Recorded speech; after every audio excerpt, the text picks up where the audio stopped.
अस्सलाम वालेकुम दोस्तों, वीडियो देखने से पहले हमारे इस चैनल को सब्सक्राइब कर लें और नीचे मौजूद बेल आइकन को जरूर क्लिक कर लें ताकि हमारी वीडियोस बाकायदगी से आपके पास पहुंचती रहें। तारीख आज तक कमांडो और गोरिल्ला ऑपरेशन की ऐसी मिसाल पेश नहीं कर सकी जैसी सुल्तान अय्यूबी के छापामार दस्तों ने की थी। छापामार दुश्मन के यहाँ तबाही बपा कर सकते थे, लेकिन किसी इलाके पर कब्जा नहीं कर सकते थे। कब्जा फौज क्या करती है, बशर्ते कि वह फौज तेज हो और छापामारों की बपा की हुई अफरा तफरी और तबाही के फौरन बाद हमला कर दे। सुल्तान अय्यूबी ने छापामारों और फौज को मिशन दे दिया था, जो मुख्तसरन यूं था कि बैतुल मक़दिस के इर्द गिर्द दूर दूर तक के इलाकों से सलीबी फौज को बेदखल और तबाह करना, साहिल इलाकों की कलाबंदियों पर कब्जा करना और दुश्मन का जिस कदर असलहा और रसद हाथ आए उसे महफूज मकामात पर जखीरा करना। सुल्तान अय्यूबी ने अपनी फौज को वाज़ेह मकसद दे रखा था, यही उनकी असल कुव्वत थी। सुल्तान अय्यूबी ने अपने सालारों से कह रखा था कि जिस शहर और कस्बे पर कब्जा करो वहां के मुसलमानों की हालत अपने सिपाहियों को दिखाओ। उन्हें वो मस्जिदें दिखाओ जिन्हें सलीबियों ने वीरान किया और बेहुरमती की थी। उन्हें वो मुसलमान खवातीन दिखाओ जो सलीबियों के हाथों बेआबरू होती रहीं। उन्हें अच्छी तरह दिखाओ कि हमारा दुश्मन कैसा है और उसके अज़ाइम क्या है। यही वजह थी कि सुल्तान अय्यूबी की फौज का छोटे से छोटा दस्ता बड़े से बड़े दस्ते पर कहर बनकर टूटा। सिपाहियों ने वो सब कुछ देख लिया था जो सुल्तान अय्यूबी उन्हें दिखाना चाहते थे। यह दीवानगी की कैफियत थी, एक जुनून था। सुल्तान अय्यूबी के कानों में एक ही आवाज पड़ती थी, फलां कस्बे पर कब्जा कर लिया गया है, फलां मोर्चे से सलीबी पसपा हो गए हैं। सिपाही आराम के बगैर मुसलसल लड़ और बढ़ रहे थे, मगर एक रोज सुल्तान अय्यूबी सर से पांव तक हिल गए। वो अपने कमरे में नक्शे पर झुके हुए अपनी हाई कमान के सालारों और मुशीरों से अगला प्लान तैयार करा रहे थे। बाहर शोर उठा, मैं तुम्हारे सुल्तान को भी कातिल कर दूंगा, तुम सलीब के पुजारी हो, छोड़ दो मुझे। नाराए तकबीर, अल्लाह अकबर। ये एक ही आदमी की आवाज थी, उसके साथ कई और आवाजें सुनाई दे रही थीं। यहां से ले जाओ इसे, सुल्तान खफा होंगे, मार दो, जान से मार दो, इसके मुंह पर पानी फेंको, पागल हो गया है। सुल्तान अय्यूबी दौड़कर बाहर निकले। उन्हें तवक्को थी कि कोई सलीबी सिपाही होगा, मगर वो उनकी अपनी फौज का एक कमांडर था जिसके दोनों हाथ खून से लाल थे और उसके कपड़ों पर खून ही खून था। उसकी आंखें खून की तरह गहरी लाल हुई जा रही थीं और उसके होंठों के कोनों से झाग फूट रही थी। उसे 4 आदमियों ने बाजों से जकड़ रखा था, वो काबू में नहीं रहा था। छोड़ो उसे, सुल्तान अय्यूबी ने गरज कर कहा। सुल्तान, उस कमांडर ने कहर भरी आवाज में कहा, यहां आकर तुम्हारी सब फौज बेगैरत हो गई है। कुफार क्यों जिंदा निकल रहे हैं? तुम हमारे सुल्तान बने फिरते हो। तुमने इन मुसलमान औरतों और बच्चों को देखा था जो कैद में पड़े थे। सुल्तान के मुहाफिज दस्ते के कमांडर ने लपक कर उस कमांडर के मुंह पर हाथ रख लिया। कमांडर ने उस कमांडर के बाजू को पकड़कर इतनी जोर से झटका दिया कि कमांडर उसके कंधों से ऊपर से होता हुआ सुल्तान अय्यूबी के सामने जा पड़ा। मत रोको इसे, बोलने दो। सुल्तान अय्यूबी ने एक बार फिर गरज कर कहा, आगे आओ दोस्त, मुझे बताओ इन्होंने तुम्हें क्यों पकड़ लिया है? बात यह खुली कि वो जैश का एक कमांडर था। उसे यह फर्ज सौंपा गया था कि जो मुसलमान कुंबे कैद में पड़े रहे थे उनके घरों में अनाज वगैरह पहुंचाए और उनमें जो बीमार हैं उन्हें फौज के तबीबों के पास भेजे। इस काम के लिए 100 सिपाहियों के 2 जैश मुकर्रर किए गए थे। ये कमांडर मजलूम मुसलमानों के घरों में जाता रहा। उनसे उसे मालूम होता रहा कि ईसाइयों ने उनके साथ कैसा सलूक किया था। ये तफसीलात बड़ी ही दर्दनाक और बड़ी ही शर्मनाक थी। इस कमांडर ने अपनी फौज के सिपाहियों को मस्जिदें साफ करते देखा। एक मस्जिद में 2 औरतों की बरहना लाशें निकली जो गल सड़ रही थीं। ये उस कमांडर ने देख ली। लाशें निकालने और मस्जिद को साफ करने वाले सिपाहियों के आंसू बह रहे थे। उनमें से एक कह रहा था, हमारी बहनों और बेटियों की यह हालत होती रही और हमारे सुल्तान ने कुफार को इजाजत दे दी है कि जो यहां से जाना चाहे अपने कुंबे को लेकर चला जाए। उस कमांडर का खून खोल उठा। वो आगे गया तो 15-20 लड़कियां उसे जाती नजर आईं। इनके साथ उसका एक साथी कमांडर चंद एक सिपाहियों के साथ जा रहा था। लड़कियां बहुत खूबसूरत थीं। कमांडर ने अपने साथी से पूछा कि ये लड़कियां कौन हैं और उनके साथ सिपाही क्यों जा रहे हैं। ये वो लड़कियां हैं जिन्होंने मिस्र और शाम में गद्दार पैदा किए थे, कमांडर ने उसे बताया। वो इस काफिले के साथ चल पड़ा। उसके साथी ने उसे सुनाया, उनकी कारस्तानियां तुम सुनते रहे हो। उनका सरदार हनमन पकड़ा गया है। ये सब सलीबी हैं। सुल्तान ने इनके सरदार को कैद में डाल दिया है और लड़कियों के मुतालिक हुक्म दिया है कि इन्हें शहर से दूर ले जाकर उन ईसाइयों के हवाले कर दो जो अकरा से जा रहे हैं। और तुम उन्हें जिंदा छोड़ा है? कमांडर ने पूछा। हाँ, यही हुक्म मिला था। क्या हमारी उन बहनों से ज्यादा पाक और मुकद्दस हैं जिनकी बरहना लाशें मस्जिदों से निकल रही हैं और जिन्हें कैद में रखकर बेआबरू किया जाता रहा है? उसके साथी ने आह भरकर कहा, मैं हुक्म का पाबंद हूं। कमांडर रुक गया और उस काफिले को जाते देखता रहा। अचानक उसने तलवार निकाल ली और उसकी तरफ दौड़ पड़ा। उसने नारा लगाया, मैं किसी का पाबंद नहीं। उसने तलवार इस कदर तेज चलाई कि पलक झपकते 3 लड़कियों के सर काट डाले। उनका मुहाफिज कमांदार उसे पकड़ने को दौड़ा। लड़कियां चीखती चिल्लाती इधर उधर भागी। कमांदार एक लड़की के पीछे गया और मजीद 3-4 लड़कियों को खत्म कर दिया। एक सिपाही उसे पकड़ने के लिए करीब गया तो उसने इस सिपाही के पेट में तलवार बर्छी की तरह घोंप दी। फिर उसके करीब कोई नहीं जाता था। उसने बाकी लड़कियों को देखा जो इधर उधर भाग गई थीं। इस तरह वो शहर से बाहर निकल गए। उसे कुछ ईसाई शहर से जाते नजर आए। कमांदार ने उन पर हमला कर दिया। उसके सामने जो आया उसे उसने कत्ल किया और यही नारे लगाता रहा, मैं बेगैरत नहीं हूं, अल्लाह अकबर। उसके साथी कमांदार के वावेले पर कई एक सिपाही इकट्ठे हो गए जिन्होंने उसे घेर कर पकड़ लिया। उसे घसीट कर लाया जा रहा था कि उस इमारत के करीब से गुजरे जहां सुल्तान अय्यूबी अपने अमले के साथ कयाम पजीर थे। किसी ने कहा कि उसे सुल्तान के अमले के हवाले कर दो। वो डरते थे कि सुल्तान के हुक्म की खिलाफ वर्जी हुई है।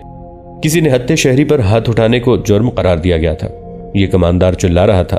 उसका शोर सुनकर सुल्तान अय्यूबी बाहर निकल आए थे। सुल्तान अय्यूबी ने यह वारदात सुनी और कमांदार की लान तान भी सुनी। सब डर रहे थे कि सुल्तान उसे कैद में डाल देंगे, लेकिन सुल्तान ने उसे गले लगा लिया और अंदर ले गए।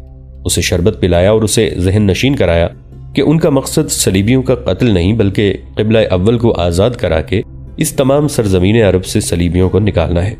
कमांदार की जहनी हालत ठिकाने नहीं थी। उसे सुल्तान अय्यूबी ने अपने तबीब के हवाले कर दिया। फौज को इतना जज्बाती नहीं होना चाहिए, सुल्तान अय्यूबी ने सालारों और मुशीरों से कहा, लेकिन ईमान दीवानगी की हद तक ही पुख्ता होना चाहिए। हमारा ये कमांदार होश और अक्ल खो बैठा है। अगर मुसलमान अपने दीन के दुश्मन को देखकर दीवाने हो जाएं तो इस्लाम का परचम वहां तक पहुंच जाएगा जहां ये जमीन खत्म हो जाती है। हरमन की जो लड़कियां उस कमांदार से बचकर भाग गई थीं, उनमें से 2 समुंदर के किनारे जा पहुंची। समुंदर दूर नहीं था। वो खौफ से कांप रही थीं और पनाह ढूंढ रही थीं। वो एक जगह छुप कर बैठ गईं। फौरन बाद एक कश्ती किनारे आ लगी। उसमें 2 मल्लाह थे और तीसरा कोई अफसर मालूम होता था। वो सुल्तान अय्यूबी की बहरिया का एक अफसर था जिसका नाम अल-फारस लिखा गया है। बहरिया का सबसे बड़ा कमांडर अब्दुल मोहसिन था, जो रईसुल बहरैन यानी 2 समुंदरों बहरा रूम और बहरा अहमर का हाई एडमिरल कहलाता था। उसके नीचे अमीरुल बहर हसामुद्दीन लोलू था। सुल्तान अय्यूबी के हुक्म से बहरी बेड़ा, जिसका हेडक्वार्टर सिकंदरिया में था, बहरा रूम में गश्त करता था कि यूरोप से सलीबियों के लिए कुमक और सामान वगैरह आए तो उनके जहाजों को रास्ते में ही रोका जा सके। हसामुद्दीन लोलू बहरा अहमर में था। सुल्तान अय्यूबी चूंकि साहिली इलाके पर कब्जा करना चाहते थे, इसलिए मिस्री बेड़े को हुक्म भेजा था कि 6 बहरी जहाज साहिल के साथ भेज दिए जाएं। ये जंगी जहाज थे जिनमें मिंजनिकों के अलावा दूरमार तीरंदाज और लड़ाका दस्ते भी थे। रईसुल बहरैन ने अल-फारस बेदरीन की कमांड में 6 जहाज भेजे थे और अल-फारस अपने बहरी जहाज से कश्ती में आया था। वो अहकाम लेने के लिए सुल्तान अय्यूबी के पास जा रहा था। साहिल पर उसे ये 2 सलीबी लड़कियां नजर आईं जो किसानों के लिबास में थीं। अल-फारस उनके करीब चला गया और पूछा कि वो कौन हैं और यहाँ पर क्या कर रही हैं। लड़कियों ने बताया कि वो खाना बदोश कबीले की हैं जो जंग की जद में आ गया था। उनके बहुत से मर्द मारे गए और बाकी इधर उधर भाग गए हैं और हम छुपती फिर रही हैं। एक लड़की ने कहा, ईसाइयों से हम इसलिए डरती हैं कि वो हमें मुसलमान समझते हैं और मुसलमान हमें ईसाई समझते हैं। तुम मुसलमान हो या ईसाई, हमारा मजहब वही है जो हमारे मालिक का होगा। दूसरी लड़की ने कहा, हमें किसी न किसी के हाथ फरोख्त ही होना है। अल-फारिस बेदरीन बहरी लड़ाई का माहिर और गैर मामूली तौर पर दलेर कमांडर था। इन खूबियों के अलावा उसे इसलिए भी पसंद किया जाता है कि वो शगुफ्ता तबीयत का जिंदा मिजाज आदमी था। उस दौर में उसकी हैसियत के आदमी बैक वक्त 2-2, 3-3 बीवियां रखते थे, लेकिन उसने शादी ही नहीं की थी। वो जंगो जदल का जमाना था। बहरिया को कई महीने समुद्र में रहना पड़ता और खुश्की देखनी नसीब नहीं होती थी। हर बहरी जहाज का कप्तान अपनी बीवियों को साथ रखता था। अल-फारस को उन लड़कियों के हुस्न ने ऐसा मुतासिर किया कि उसके अंदर यह एहसास बेदार हो गया कि वो 3 महीनों से ज्यादा अरसे से समुद्र में घूम फिर रहा है। उसने लड़कियों से पूछा कि वो उसके साथ रहना पसंद करें तो उन्हें अपने जहाज में रखेगा। हम बेबस और कमजोर लड़कियां हैं, हमारे साथ धोखा नहीं होना चाहिए। मैं तुम्हें फरोख्त नहीं करूंगा, अल-फारस ने कहा। मिस्र ले जाऊंगा और दोनों के साथ शादी कर लूंगा। लड़कियों ने एक दूसरी की तरफ देखा, आंखों ही आंखों में कुछ तय किया और अल-फारस के साथ चलने पर रजामंदी जाहिर कर दी। अल-फारस ने अपनी कश्तियों के मल्लाहों से कहा, इन्हें मेरे जहाज में ले जाओ, इन्हें मेरे कमरे में खाना दो और इन्हें वहीं छोड़कर वापस यहीं आ जाओ, मेरा इंतजार करो। लड़कियों को कश्ती में बिठाकर अल-फारस रूमानी गीत गुनगुनाता अकरा को चला गया। अल-फारस, सुल्तान अय्यूबी ने उसे कहा, मैं तुम्हारे नाम से वाकिफ हूं। तुम्हारे 2-3 बहरी कारनामे भी सुने हैं, लेकिन अब सूरत हाल कुछ और है। पहले तुम इक्का दुक्का मार के लड़ते रहे हो, अब बड़े पैमाने की बड़ी जंग का इम्कान है। मैं बैतुल मक़दिस फतह करने आया हूं, लेकिन इससे पहले मैं तमाम बड़ी बड़ी बंदरगाहों पर कब्जा करना चाहता हूं और शिमाल से जनूब तक के साहिली इलाकों को अपनी तहवील में लेना जरूरी समझता हूं। इन साहिली शहरों में बैरूत, टायर और अस्कलान बहुत अहम है। तुम्हारे साथ मेरा राबिता कासिदों से होगा। तुम्हारी 2 कश्तियां साहिल के साथ मौजूद रहनी चाहिए। मैं खुश्की पर जदर जाऊंगा, तुम्हें इत्तला देता रहूंगा। तुम्हारे जहाज समंदर में गश्त करते रहेंगे। तुम्हारे जहाजों में असलहा और रसद की कमी तो नहीं? हम हर लिहाज से तैयार होकर आए हैं, अल्फारस बेदरीन ने जवाब दिया। बड़े पैमाने की जंग का भी इम्कान है, सुल्तान अयूबी ने कहा। सलीबियों ने हित्तीन में जो शिकस्त खाई है और जिस बुरे तरीके से ये भागे हैं, दुनियाए सलीब के लिए मामूली सा वाक़या नहीं। इनके 4 हुक्मरान मेरी कैद में हैं। एक को मैंने कत्ल कर दिया है, रिमांड मर गया है। उसका बड़ा ही काबिल और दलेर बादशाह बाल्डविन भी मर गया है। उसके फिरंगी बहुत बड़ी ताकत हैं। मुझे काहिरा से अली बिन सुफियान ने इत्तला दी है कि इंग्लिस्तान का बादशाह रिचर्ड और जर्मनी का बादशाह फेडरिक अर्ज़ फ़लस्तीन पर सलीब की हुक्मरानी कायम रखने के लिए अपनी फौजों और बहरी बेड़े के साथ आने की तैयारी कर रहे हैं। वो आए तो मैं फैसला कर सकूंगा कि उन्हें खुश्की पर आने दूं या समंदर में ही रोकने की कोशिश करूं। इंग्लिस्तान के बहरी बेड़े के मुतालिक सुना है कि ज्यादा ताकतवर है। मालूम हुआ है कि उन्होंने बारूद तैयार किया है और ऐसी नलकियों में भरा हुआ है जिन्हें आग लगाओ तो नलकियां उड़ती हुई आती और जहाजों को आग लगा देती हैं। मैं ऐसी नलकियां हासिल करने की कोशिश करूंगा। हम खुद बना लेंगे। बहरहाल तुम साहिल के साथ अपने जहाजों को रखना। रईसुल बहरीन अल मोहसिन खुले समंदरों में रहेगा। अल्फारस ने मजीद अहकामात लिए और चला गया। कश्ती उसके इंतजार में खड़ी थी। उसे अपने बहरी जहाज में जाकर उसने दूसरे जहाजों के कप्तानों को बुलाया, उन्हें हिदायत और अहकामात देकर रुखसत कर दिया और अपने कैबिन में चला गया, जहां 2 लड़कियां उसके इंतजार में बैठी थीं। वो भोली भाली बनी रहीं और उससे पूछती रहीं कि वो समंदर में क्या करता है। अल्फारस लंबे अरसे से समंदर में था। उस पर हंसने खेलने की कैफियत तारी हो गई। इन लड़कियों को मर्दों की इस कैफियत में लाने और उन्हें अपने रंग में इस्तेमाल करने की महारत हासिल थी। 20 जुलाई 1187 ईस्वी के रोज सुल्तान सलाहुद्दीन अयूबी अकरा से निकले। उनके छापामार दस्तों ने उनके लिए रास्ता साफ कर रखा था। साहिल के साथ साथ उन्होंने कई एक किले और कस्बे फतह कर लिए। 30 जुलाई 1187 ईस्वी के रोज उन्होंने बैरूत का मुहासरा किया।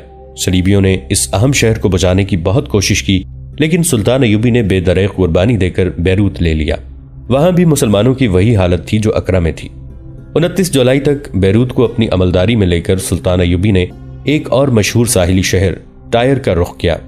वो जासूसों और देखभाल के जैशों से रिपोर्टें लिए बगैर पेशकदमी नहीं किया करते थे।